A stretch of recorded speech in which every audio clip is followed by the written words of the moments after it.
आसन चौथ व्रत कथा। किसी गांव में एक विधवा माता और उसका पुत्र रहा करता था। वह गायों को चराकर अपना पालन पोषण करता था। उसकी माता 12 मासी चौथ का व्रत किया करती थी। वह हर महीने की विनायक चौथ को चूरमे के 5 लड्डू बनाती, उसमें से एक चौथ माता का, एक गणेश जी का और एक गाय का निकाल कर दान करती।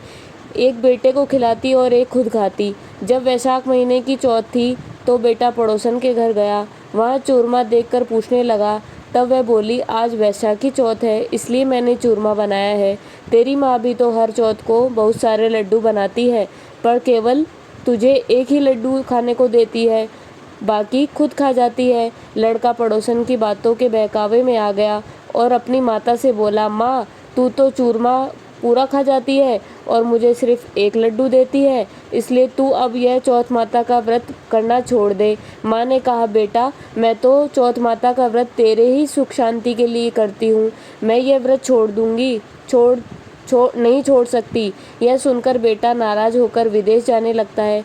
माँ बोली, बेटा, यदि तू मेरे से नाराज होकर विदेश जाना चाहता है तो बेशक जा, लेकिन यह माताजी के आंखें अपने साथ ले जा। यदि तेरे पर कोई संकट आए तो चौथ माता और विनायक जी का नाम लेकर इन्हें डाल देना, तेरा संकट दूर हो जाएगा। लड़का आंखों को लेकर विदेश चला गया। रास्ते में उसे एक खून से भरी हुई नदी मिली, जिसे पार करना असंभव था। लेकिन उस संकट की घड़ी में उसे अपनी माँ की बात याद आई और उसने एक आंखा चौथ माता का नाम लेकर उस नदी में डाल दिया और कहा, चौथ माता, यदि तू सच्ची है और मेरी माँ ने मेरे लिए तेरा सच्चे हृदय से व्रत किया है तो यह नदी दूध और पानी से भर जाए और मुझे रास्ता मिल जाए।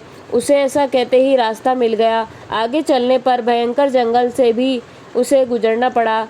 वहाँ उसने आंखें डाले और वहाँ भी उसे रास्ता मिल गया। आगे चलकर एक नगर में पहुँचा। उस राजा के यहाँ रोज एक मिट्टी के बर्तन का अलाव पकता था। वह अलाव जब उसमें एक आदमी की बलि दी जाती थी, यानी एक आदमी को बर्तनों के साथ चुन लिया जाता था। उस लड़के ने वहाँ जाकर देखा, एक बुढ़िया माई आटा पीसते जा रही थी और रोते जा रही थी। लड़के ने उसका कारण पूछा तो बुढ़िया बोली कि आज मेरे इकलौते बेटे का अलाव में जाने का नंबर है। तब वह लड़का बोला, लड़के बुढ़िया माई, तू मुझे जल्दी से खाना खिला दे, तेरे पुत्र की जगह मैं जाऊंगा।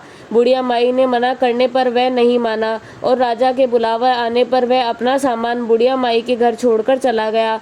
साथ में चौथ माता के आंखें व जल का लोटा जब उस अलाव में अपने साथ रख लिया और चौथ माता का नाम लेकर बैठ गया।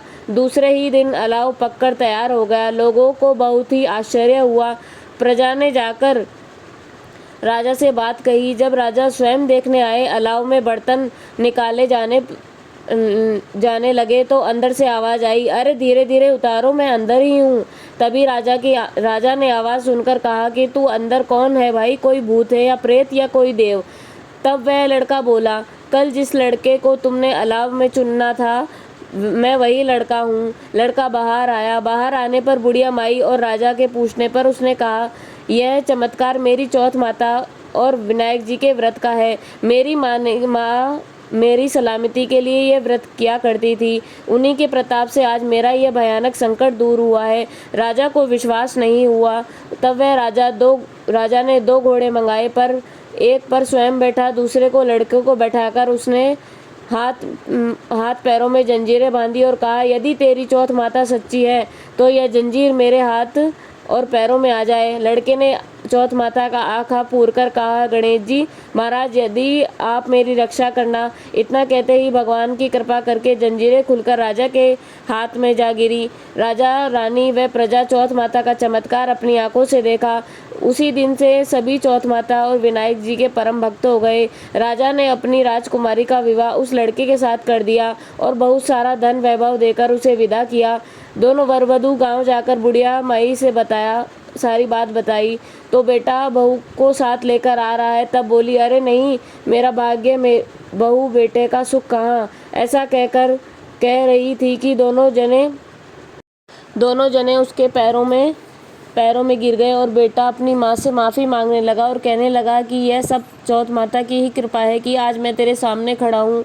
उसके बाद उसने सारे नगर में ढिंढोरा पिटवा दिया कि सारी सुहागनें बेटी की माँ हो सके तो लड़कियां भी चौथ का व्रत किया करें, हो सके तो पूरी 12 महीने की 12 करें, नहीं तो 4 बड़ी बड़ी चौथ करें, नहीं हो तो 2 तो अवश्य ही करें। हे चौथ माता, जैसा तूने उस बुढ़िया माई और उसके बेटे को दिया वैसा ही इस कहानी सुनने और कहने वाले दोनों को देना। जय श्री कृष्ण।